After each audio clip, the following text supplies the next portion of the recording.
18 தர்பார். வணக்கம் மக்களே, இது நியூஸ் 18 தர்பார். அப்படிங்கிறது நம்ம எல்லாருக்குமே ரொம்ப பரிச்சயமான ஒண்ணுதான். அதனால இன்னைக்கு உங்களுக்கான ஏகப்பட்ட விஷயங்களை எடுத்து வச்சிருக்கோம் இல்லையா? ஒண்ணு எடுத்து தாரோம், பார்த்து என்ஜாய் பண்ணுங்க. சாப்பிட்டு கப்புன்னு பார்த்து என்ஜாய் பண்ணுங்க. வாங்க நிகழ்ச்சிக்குள்ள போவோம். அடுத்து இப்ப நாம என்ன பண்ண போறோம்? செமசீனுமாக்குள்ள போறோம். திருச்சியில் ஒரு ஃபங்க்ஷனு, பிரதமர் அங்கேருந்து ரயில்வே இதெல்லாம் திறந்து வச்சார். அந்த மேடையில் பேசிக்கிட்டு இருந்த ஒரு ஐயா என்ன பண்ணாங்க, திருச்சியில் புது பஸ் ஸ்டாண்டு ஓப்பன் பண்ணியிருக்கு, முதலமைச்சருக்கு வாழ்த்துன்னு சொன்ன உடனே சடக்குன்னு ஒரு பாசகக்காரர் எழுந்துச்சு, பிரதமருக்கு வாழ்த்து சொல்லுங்க அப்படின்னு அவர் கூப்பாடு ஓட, இவங்க அந்த பக்கம் பதிலுக்கு கூப்பாடு ஓட ஒரே கலவரமாய் போச்சுவாங்க. தமிழக முதலமைச்சரும் துணை முதலமைச்சரும் என்ன நினைக்கிறார்களோ அதெல்லாம் செய்து காட்டுகின்றது. மாவட்ட ஆட்சித்தலைவர் திருச்சியா இல்ல சிங்கப்பூரா என்ற எல்லாமே கேட்டுக்கிறாங்க. நீங்க பேசிக்கலாம்,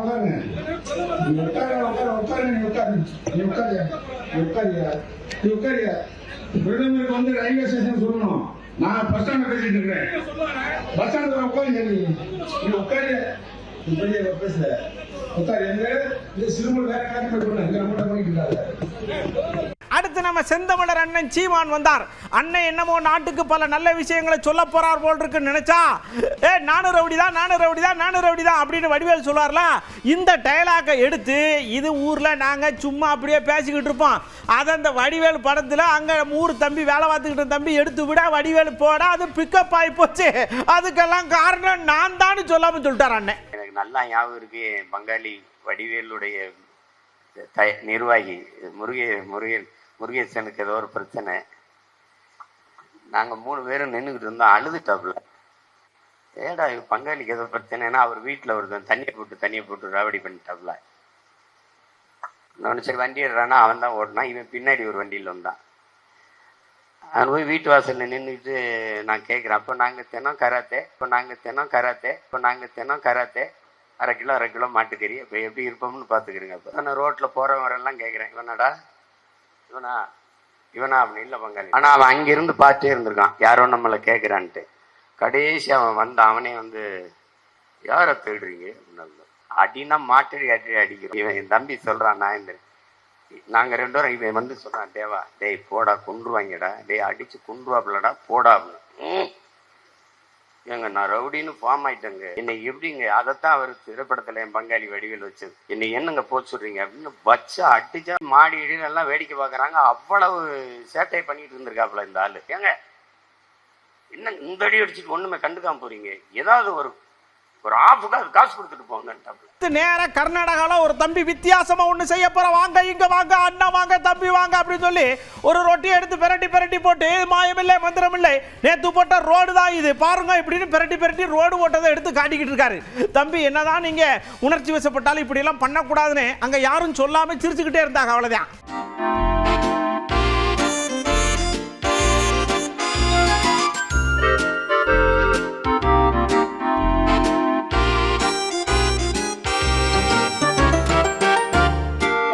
அடுத்த நேரம் நம்ம ஜெய்ப்பூர்ல ஒருத்தர் பொத்தடின்னு ஸ்வீட்டு கடையில் மயங்கி விழுந்து கிடக்காரு, வாங்க அப்படின்னு கூப்பிட்டாங்க. விறுவிறுன்னு போய், என்னையா இங்க மயங்கி கிடக்க என்ன விஷயம்னு, ஐயா இந்த கடையில ஸ்வீட்டு வாங்க வந்தேன், ஒரு சாம்பிளுக்கு சாப்பிட்டேன் எம்புட்டுன்னு கேட்டா 1750 ரூபான்னு சொல்றாங்க.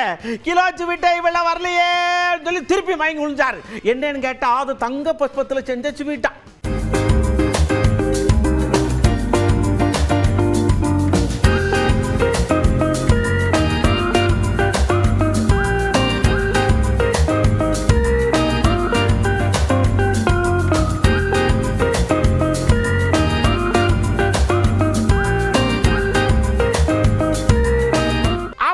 சிந்தூர் நடந்தாலும் நடந்துச்சு. ஏகத்துக்கு நாட்டுப்பற்றில இருந்து எல்லாரையுமே நம்ம ராணுவ வீரர்களை கௌரவிக்கிற விதமான ஏகப்பட்ட விஷயங்களை பண்ணிக்கிட்டே இருக்காங்க. புதுச்சேரியில் ஒரு தம்பி எதெல்லாம் வீணா போனது வேஸ்டா இருக்குதுன்னு நாம நினைக்கிறோமோ அந்த பொருள் எல்லாம் எடுத்து பொம்மையா, துப்பாக்கியா, பீரங்கியா, சோல்ஜரா, தொப்பியா எல்லாம் செஞ்சு அசத்தி கண்காட்சியா வச்சுட்டார். மக்கள்லாம் பார்த்து செல்ஃபி எடுக்காங்கல்ல.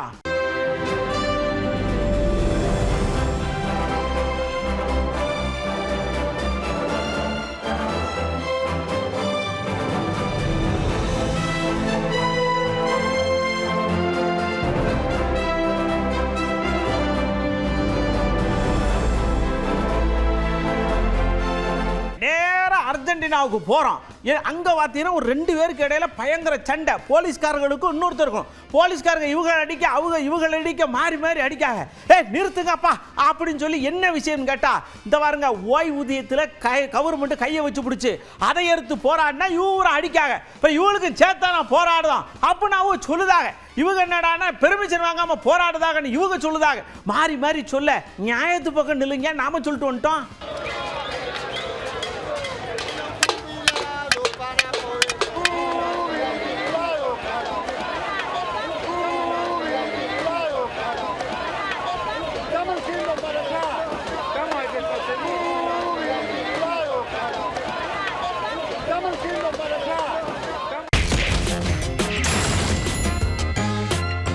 இப்ப கவுண்டருக்குள்ள போறோம். அங்க நேர சுத்தியல அப்படி கையில வச்சுக்கிட்டு ஆர்எஸ் பாருது. ஏன் நிக்காவ, ஏன் அண்ணாச்சி என்னத்துக்கு இப்படி நிக்கேன்னு கேட்டோம். இந்த நடு மண்டையில சுத்தியலால நங்குன்னு அடிக்கிறது எப்படி இருக்குன்னு தெரியுமா? இப்படித்தான் இருக்கும் அப்படின்னு நம்ம உச்ச நீதிமன்றத்தை ஈடி ஆட்களை நங்கு நங்குன்னு கொட்டுச்சுடா, அந்த விஷயத்தை சொல்லியிருக்காரு. மு.க. ஸ்டாலினுடைய செல்வாக்கு உயர்ந்து கொண்டிருப்பதையும், அதே நேரத்தில் 2021க்கு பிறகு நடைபெற்ற அனைத்து தேர்தல்களிலும் திராவிட முன்னேற்ற கழகத்துடைய கூட்டணி மகத்தான வெற்றியை பெற்று வருவதை கண்டு தாங்கிக் கொள்ள முடியாமல் எப்படியாவது இந்த அரசுக்கு களங்கம் கற்பிக்க வேண்டும், இன்னும் தேர்தலுக்கு ஒரு 7-8 மாதம் இருக்கிற காரணத்தினால் ஈடியின் மூலமாக தமிழகத்திலே தொடர்ந்து பல காலமாக நிலுவையிலே பல வழக்குகள் டாஸ்மாகிலே இருந்ததையும் மறந்துவிட்டு திமுகவின் மீது பழி சுமத்துகிற வகையில் பத்திரிகைகளை செய்தி வருவதும், பாஜகவினுடைய தலைவர்கள் வாய்க்கு வந்தபடி பேசுவதும் தொடர்ந்து வாடிக்கையாக இருந்து வந்திருக்கிறது. அதற்கெல்லாம் ஒரு சம்மட்டி அடி கொடுப்பதைப் போல இன்றைக்கு உச்சநீதிமன்றம் இதற்கு தடை விதித்திருப்பது தமிழக மக்களுடைய உணர்வுகளை பதித்து மட்டுமல்ல, ஈடியினுடைய அக்கப்போர்களுக்கு ஒரு முடிவும் கட்டியிருக்கிறது. ஆக இந்த தீர்ப்பை திராவிட முன்னேற்ற கழகம் வரவேற்கின்றது. இதுக்கு சப்போர்ட்டா நம்ம செல்வ பெருந்தகை அண்ணாச்சி வந்து, ஐயா உச்சநீதிமன்றம் சொல்லுக்கு ஒருத்தர் தப்பு பண்ண நீ அவங்க பிடிச்செடுத்து கொட நொங்கடு, அதை விட்டு ஒரு கவர்மெண்ட் இதே நீங்க தூக்கி வச்சுட்டு கேள்வி கேட்கறதுக்கு உனக்கு என்ன அதிகாரம் இருக்குன்னு உச்சநீதிமன்றம் கேட்டது சரிதானே? இப்போ பாருங்க, பாஜக ஆளும் மாநிலங்களில் எந்தவித அமலாக்கத்துறையுடைய சோதனையோ ரைடு கிடையாது, சிபிஐ ரைடு கிடையாது, இன்கம் டாக்ஸ் ரைடு கிடையாது. ஏன் பாஜக ஆளாத மாநிலங்களில் மட்டும் குறிவைத்து தாக்குகிறார்கள் என்றால், அப்ப அரசியலமைப்பு சட்டம் எங்க வேலை செய்யுது? யாருக்கான அரசியலமைப்பு சட்டம்? எல்லோருக்குமான நீதி, சமநீதி, சமதர்ம நீதி இங்க இருக்கிறதா? இதெல்லாம் தான் கேள்வி. ஒரு தனிநபர் குற்றம் செய்கிறார் என்றால் அந்த தனிநபர் மீது தான் நடவடிக்கை எடுக்கணும். ஒரு துறை மீது நடவடிக்கை எடுக்க முடியாது, ஒரு அரசு மீது நடவடிக்கை எடுக்க முடியாது. ஏற்கனவே டாஸ்மாக்ல 41 நபர்கள் மீது, அங்க பணியாற்றும் ஊழியர்கள் மீது வழக்கு பதிவு செஞ்சிருக்காங்க, கையாடல் பண்ணியிருக்காங்க, பணத்தை எடுத்திருக்காங்க, எக்ஸ்ட்ரா காசு வாங்கியிருக்காங்க. அப்ப சரியான நடவடிக்கையில போயிட்டு இருக்கு. சரியான நடவடிக்கையில போகும்போது அமலாக்கத்துறை எதற்காக இதில் உள்ளே வர வேண்டும் என்பதுதான் உச்சநீதிமன்றம் கேள்வி கேட்டிருக்கு. உச்சநீதிமன்றம் கூட்டாட்சி தத்துவத்தை உறுதி செய்ய வேண்டும். ஒன்றிய அரசு மாநிலத்திற்கான உரிமைகளில் மீது தலையிடக்கூடாது. எல்லோரையும் தன்னுடைய கட்டுப்பாட்டுகள் வைத்துக் கொள்ள வேண்டும், மிரட்டி வைத்துக் கொள்ள வேண்டும். எவ்வளவு மிரட்டுவீங்க? இப்ப டாஸ்மாக் உடைய சோதனை ரைடு ஒரு 10 நாளா தமிழ்நாட்டையே உலுக்கி எல்லோரும் நிம்மதி இல்லாம பண்ணீங்க. இப்ப உச்ச நீதிமன்றம் தடை விதிச்சிருக்கு. இந்த 10 நாள்ல என்ன மோடி அரசு ஒரு மிகப்பெரிய சாதனை செஞ்சிருக்கு? வருத்தத்தை தான் கொடுக்க முடியும் இந்தியர்களுக்கு. நீங்க இந்தியர்களுக்கு துன்பத்தை தான் கொடுக்க முடியும். இதுக்கு மேல உன்னால உங்களே செய்ய முடியாது. அந்த துன்பம் எவ்வளவு காலம் நீடிக்கும்? ஓகே, இவங்க 2 பேரும் இப்படி சொன்ன உடனே நம்ம இணையமைச்சர் எல் முருகன் அண்ணாச்சி இருக்காரா, அவருக்கு சும்மா பொச கோவம் வந்துருச்சு. ஐயா, உப்பு தின்னா தண்ணியை குடிக்கிறோம்ரா, தப்பு செஞ்ச தண்டனை அனுபவிக்கிறோம்ரா, அதை விட்டுவிட்டு நீங்க வாட்டுக்கு கண்ணாமண்ணான்னு பேசிக்கிட்டு இருக்கியா அப்படின்னு ஏகத்துக்கும் கோபத்தில் எடுத்து விட்டுருக்காருல. அவர் ஏற்கனவே வக்கீல் வேறலாம். நீங்க கேள்வியே தவறுன்னா, இது அமலாக்கத்துறை, மத்திய அரசாங்கத்துக்கு இதில் தொடர்பில்லை. அமலாக்கத்துறை என்பது ஒரு சட்டப்படியான ஒரு அமைப்பு. அவர்கள் வேலை செய்து கொள்ள சுப்ரீம் கோர்ட்ல அவர்கள் சட்டப்படி இந்த வழக்கை அவர்கள் எதிர்கொள்வார்கள். அமலாக்கத்துறை ஒரு தனியான இண்டிபெண்டன்ட் அமைப்பு. அவர்களுடைய வாதத்தை கோர்ட்ல வைப்பார்கள். அவர்களுடைய தரப்பு நியாயம் என்ன, அவர்களுடைய தரப்பினுடைய பதில்கள் என்ன என்பதை கோர்ட்ல வைப்பார்கள். கோர்ட்ல கேஸ் என்ன, சுப்ரீம் கோர்ட்ல கேஸ் நடக்கும் பொழுது இப்போ பாருங்க கேஸ் வந்து இடைக்கால தடை. இந்த கேஸ்ல இன்னும் முழுமையான வாதங்கள் இருக்கிறது. இன்னும் முழுமையான இரண்டு தரப்பு வாதங்களை முடிவு பண்ண பிறகுதான் பல வழக்குகளில் அவங்க இடைக்கால தடை விழுக்கும்போது சில கேள்விகள் கேட்பார்கள். அதுக்கு பிறகு அந்த வழக்கினுடைய முழுமையாக இரண்டு தரப்பும் ஆஜராகி அவர்கள் தரப்பை சொல்லும் பொழுது அந்த வழக்கினுடைய மாற்றமே நிறைய வழக்குகளில் மாறி இருக்கிறது நமக்கு எல்லாம் தெரியும். அதனால இடி அவர்களுடைய தரப்பு நியாயத்தை சுப்ரீம் கோர்ட்டில் எடுத்து வைப்பார்கள். அவர்கள் என்ன இந்த ஊழல்ல நடந்திருப்பதோ அது மக்களுக்கு எடுத்து தண்ணி குடிச்சவன் தண்டனை அனுபவிச்சு தான், சரி உப்பு தின்னவன் தண்டனை அனுபவிச்சு தான் ஆகணும். அதனால இவங்க வந்து யார் தவறு செய்தார்களோ அவர்களால் நிச்சயமாக தண்டனைக்கு உள்ளாக்கப்படும். இவருக்கு சப்போர்ட்டா இன்னொரு ஆள் வராரு. சட்டம் தன் கடமையை செய்யும். அமலாக்கத்துறைக்கு சட்டமெல்லாம் இருக்கு, அது சும்மா விடாது, அப்படியே உள்ள விட்டு கிருட்டு கிருட்டு கிருட்டு சுத்திரம்னு சொல்லுதாரு. அவரு யார் தெரியுமா? நம்ம பொன்ராதா அண்ணாச்சி. அரசியல் ரீதியாக பார்க்கக்கூடிய விஷயம் கிடையாது. அமலாக்கத்துறை என்று சொல்வது அவர்கள் தனி அதிகாரம் பெற்றவர்கள். அவங்க வந்து அவங்களுடைய வேலைகளை செய்வார்கள். அதில் நீதிமன்றம் குறுக்கிட்டுக்கு நீங்கள் இப்போ சொல்கிறீங்க. காலையிலிருந்து நாங்கள் இந்த நிகழ்ச்சியில் இருந்த நல்ல விவரம் தெரியல. சட்டம் தன் கடமையை செய்யும், அமலாக்கத்துறை தன் கடமையை செய்யும். அடுத்து நம்ம அப்பா ஐயா வந்தாங்க. இந்த வாருங்க, நான் ஒரு முன்னாள் ஆசிரியருங்கிற முறையில் ஒரு விஷயத்தை கணிச்சு சொல்றேன். இந்த கேஸை போட்டதே தப்புங்க, எதுல இது ஒரு உள்கூத்து இருக்கு அப்படின்னு ஒரு விஷயத்தை கண்டுபிடிச்சு சொல்லியிருக்காங்க. என்னன்னு கேளுங்க. வெங்கடாச்சலபதி என்ற ஒரு வழக்கறிஞர் திருநெல்வேலியை அவங்க வந்து ரெசிடென்ஸ் அவங்களுக்கு.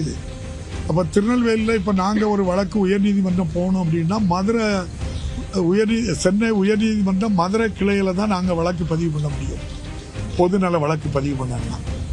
அந்த அடிப்படையில் வழக்கறிஞர் வெங்கடாச்சலபதி அவர்கள் மதுரை கிளையில் தான் அந்த வழக்கை பதிவு பண்ணியிருக்கணும். ஓரிரு வாரங்களுக்கு முன்னால் சென்னையில் அந்த வழக்கை பதிவு பண்ணியிருக்காங்க.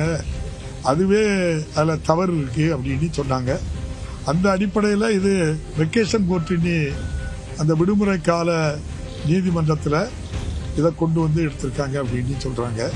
அடுத்து நம்ம அண்ணாச்சி வந்தாங்க. இங்க பாருங்க, உச்ச நீதிமன்றம் ஒரு தீர்ப்பு கொடுக்கு. அந்த தீர்ப்புக்கு தடை ஓடுறதுக்கு உயர் நீதிமன்றம் பண்ணுது. இதெல்லாம் நல்லா இல்லைங்க.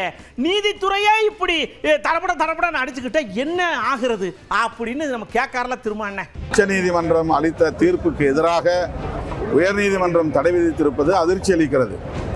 இதுவரையில் அப்படி நடந்திருப்பதாக எனக்கு எந்த சான்றுகளும் தெரியவில்லை. உச்சநீதிமன்றம் பல்கலைக்கழக மசோதாக்களை ஏற்று அதை சட்டமாக்கி இருக்கிறது. அதன் அடிப்படையில் பல்கலைக்கழகங்களுக்கான துணைவேந்தர்களை நியமிக்கும் அதிகாரம் வேந்தர் என்கிற முறையில் முதலமைச்சருக்கு இப்போது உறுதியாகி இருக்கிறது. இதற்கு தடை விதிப்பதற்கு உயர்நீதிமன்றத்திற்கு என்ன முகாந்திரம் இருக்கிறது என்று தெரியவில்லை. இது மிகுந்த அதிர்ச்சி அளிக்கிறது. இதனையும் தமிழ்நாடு அரசு சட்டப்பூர்வமாக எதிர்கொண்டு வெற்றி பெறும் என்று நம்புகிறேன். அடுத்து நம்ம ஐயா ஒருத்தர் ஒரு நியாயத்தை கேட்டு நம்ம முன்னாடி வந்தாங்க. என்னங்கயான்னு கேட்டோம். இந்த வக்பு வாரியம் இருக்குல்ல, இதுல பிற மதத்தவர்கள் வந்து நன்கொடை கொடுக்க கூடாது, ஆனா உறுப்பினர்களா இருக்கலாம் அப்படின்னு சொல்றது எந்த விதத்துல நியாயம்? இந்த ஒரு நியாயத்துக்கு நீங்க ஏதாவது பதில் சொல்லணும்லான்னு கேட்டவர் யார் தெரியுமா? சவாகர்லானாச்சி. மத்திய வக்ஃபு கவுன்சிலையும் மாநில வக்ஃபு கவுன்சிலையும் முஸ்லீம் அல்லாதவர்களை உறுப்பினர்களாக சேர்க்க வேண்டும் என்று இந்த சட்டம் சொல்கிறது. சரி, சேர்ப்போம். அதே நேரத்தில் இதுவரைக்கும் வக்ஃபுக்கு முஸ்லீம் அல்லாதவர்கள் தானமாக வழங்கலாம் என்று இருந்த அந்த விதிமுறையை தூக்கிவிட்டார்கள். ஏராளமான முஸ்லீம் அல்லாதவர்கள் வக்ஃபு செய்திருக்கின்றார்கள். முஸ்லீம்களால் பலன் பெற்றவர்கள் அந்த ஊரில் இருக்கக்கூடியவங்க அங்கே இருக்கக்கூடிய பள்ளிவாசலுக்கோ அல்லது ஒரு மதரசாவுக்கோ தானம் வழங்கியிருக்கிறார்கள். தமிழ்நாட்டிலையும் அது இருக்கு. ஆனால் இனி முஸ்லீம் அல்லாதவர்கள் தானம் வழங்கக்கூடாது என்று இந்த சட்டத்தில் கொண்டு வந்து விட்டது. ஆனால் முஸ்லீம் அல்லாதவர்கள் உறுப்பினர்களாக இருக்கலாம் அப்படின்னு சொல்வது என்பது எவ்வளவு பாரபட்சமுடன் ஓர வஞ்சனையுடன் ஒன்றிய பாஜக அரசு இந்த சட்டத்தை கொண்டு வந்திருக்கின்றது என்பதற்கு எடுத்துக்காட்டாக இருக்கின்றது. நம்முடைய தமிழ்நாட்டில் வருகின்ற ஜூன் 13ஆம் தேதி சென்னையில், தமிழ்நாட்டின் தலைநகர் சென்னையில் இந்த வக்ஃபு திருத்த சட்டத்தை எதிர்த்து ஒரு மாபெரும் பொதுக்கூட்டத்தை நடத்தவிருக்கின்றோம். அடுத்து நம்ம அந்நியார் வந்தாக. குடும்ப விஷயத்துல 4 நடக்கும் 40 நடக்கும், உடனே சடக்குன்னு டைவர்ஸ் ஆகக்கூடாது. அதுவும் இந்த திரைத்துறையில இருக்கிறவங்க டக்குன்னு டைவர்ஸ் வாங்குறியே, மனசுக்கு ரொம்ப வேதனையா இருக்கு. முன்ன பின்னதாங்க இருக்கும் வாழ்க்கை, அனுசரிச்சு போகணும்ல. அரசியலை விடுங்க, நம்ம கேப்டன் எல்லாம் பாருங்க எப்படி குடும்ப வாழ்க்கையை கண் மாதிரி நடத்தினார்னு ஒரு உதாரணம் சொல்லியிருக்காங்க. எல்லா செலிபிரிட்டிஸ் பாருங்களேன், விவாகரத்து பாத்தீங்களா? எல்லாரும் எல்லா சினிமா பீப்புள் இன்னைக்கு வந்து அது எவ்வளவு வருஷம், 20 வருஷம் வாழ்ந்துட்டு விவாகரத்து. ஏன்னு தெரியல. நான் ஒண்ணு மட்டும் சொல்றேன், உண்மையான புரிதல் இருக்கணும் கணவன் மனைவிக்குள்ள. ஈகோ இருக்கக்கூடாது, நீ பெருசா நான் பெருசா இருக்கக்கூடாது. புரிதல் இருக்கணும், அண்டர்ஸ்டாண்டிங் இருக்கணும், ஒருத்தருக்கு ஒருத்தர் விட்டு கொடுத்து வாழணும். அதான் வாழ்க்கை. நீ இன்னைக்கு இப்படியா நான் அப்படின்னா எப்படி அது குடும்பம் விளங்கும்? ஏன் இதெல்லாம் சொல்றேன்னா, அந்த புரிதல் இருக்கணும் கணவன் மனைவிக்குள்ள. அந்த புரிதல் இருந்தால் இந்த விவாகரத்து எல்லாம் தூசி மாதிரி. எத்தனை பிரச்சனை வந்தாலும் சமாளிக்கின்ற அந்த தில்லு ஹஸ்பண்டுக்கும் சரி ஒய்ஃப்க்கும் சரி வந்துடும். அழகிய உலகத்துக்குள்ள அட்டகாசமா போறோம். ஹைதராபாத்ல இருக்குன்னாங்க. என்னன்னு சொல்லி பார்த்தா உலக அழகி போட்டி நடக்குதுல்ல, அங்க வந்திருக்கிற அழகி கையில எல்லாம் களிமண்ணை கொடுத்து செய்யுங்க, ஏதாவது பொம்மையை செய்யுங்கன்னு சொன்னா எல்லாரும் செஞ்சாங்க. ஒருத்தரை பார்த்து ஒருத்தர் செஞ்சிருப்பாங்க ஒன்று இருக்கு. அவ்வளவு அழகா இருக்கு அந்த பொம்மை. வாங்க ஒரு 2 பார்ப்போம்.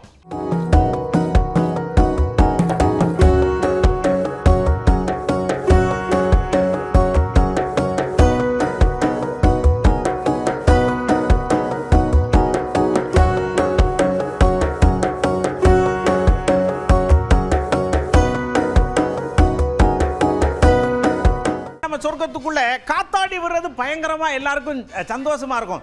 ஏன் காத்தாடி நல்லா இருக்கே, வாங்க காத்தாடி அப்படி போதே அருடா அப்படின்னு சொல்லி சண்டையை போட்டு அப்படியே பயங்கரமா சந்தோஷமா சொர்க்கமா இருப்பாங்க. கொடைக்கானல்ல அப்படித்தான் நடக்கு. அதுவும் மலை பிரதேசத்துல காத்து எப்படி இருக்கும்னு உங்களுக்கு சொல்லவா வேணாம். என்னாடி அடிக்கி பாருங்க.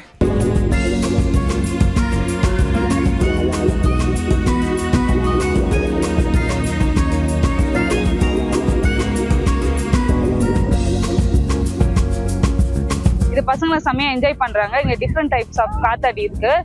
எல்லாம் பெரிய சைஸ்ல இருக்கிறதுனால இது வரைக்கும் நாங்க பார்த்தது இல்ல. ஸ்பேஸா புதுசா இருக்குது இந்த காத்தாடி. இது நாங்க டிஃப்ரெண்டா இருக்குது பாக்குறதுக்கு.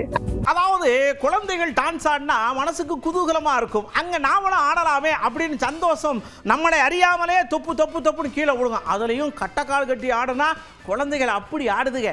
அதுக்கு ஆடுற ஆட்டத்தை பார்த்தா அடே எங்க அப்பா என்ன ஒரு சொர்க்கமா இருக்கு.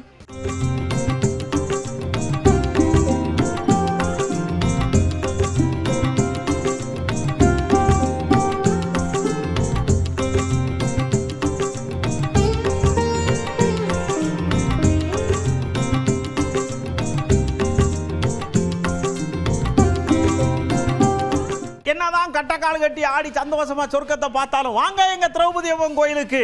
அங்க நடக்கிற விஷயங்கள்லாம் பாருங்க. தேர கட்டி இழுக்கமரா, அதுக்குள்ள சொர்க்கம் சடன்னு கிடக்கு. பார்த்துட்டு போங்க அப்படின்னு கூப்பிட்டாங்க பாருங்க.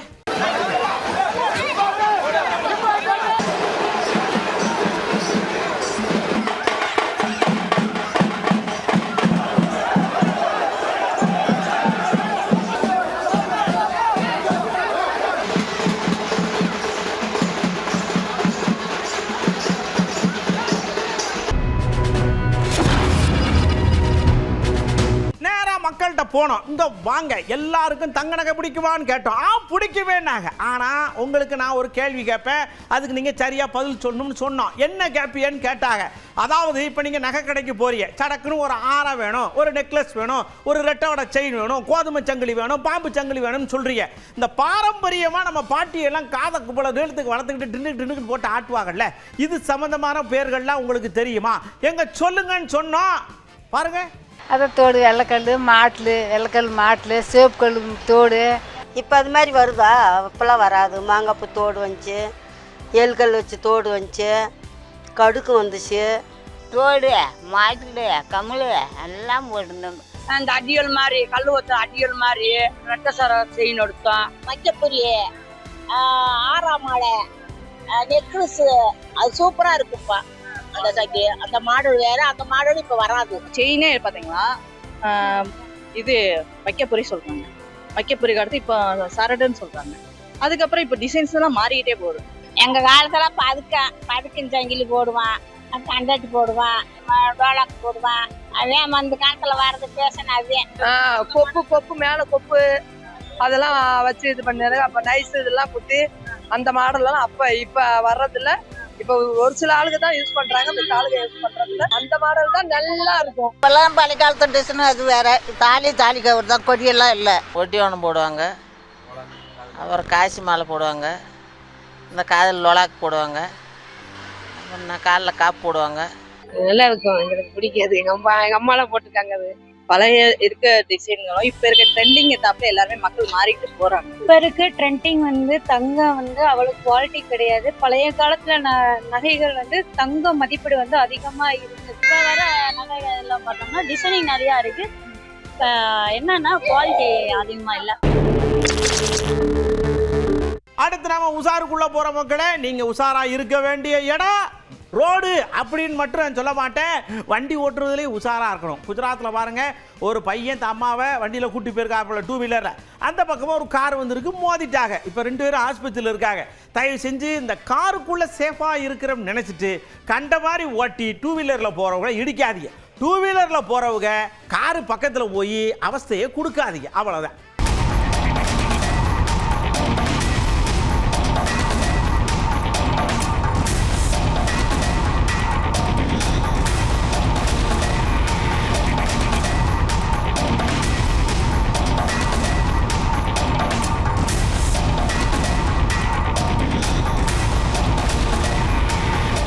நாம் எங்கெல்லாம் ஒரு சில விஷயங்கள் அதிகமாக கண்ணுக்கு உறுத்தலாக தெரியுதோ அங்கெல்லாம் தவறுகள் நடக்கும் அப்படின்னு சொல்லுவாங்க இல்லையா. பீகாரில் பாருங்கள், ஒருத்தர் ஒரு பெரிய மண்டி வச்சிருக்கார், வியாபார மண்டி. அந்த மண்டியில் காசும் கொஞ்சம் நிறையா இருக்கும் போல் இருக்கு. ஒரு 3 பேர் சர்ன்னு அந்த மண்டிக்கு வியாபாரம் பண்ணுற மாதிரி பேச்சை கொடுத்து சடக்குன்னு துப்பாக்கி எடுத்து நீட்டி மடன்னு உள்ளே இருக்கிற பணத்தெல்லாம் எடுத்துகிட்டு அவங்க போயிட்டாங்க. வந்தவங்க ஊரா பணத்தை குறி வச்சு தான் வராங்க. அதனால பணத்தை நீங்கள் எங்கேயாவது பத்திரப்படுத்தி வைங்க. அவ்வளோதான்.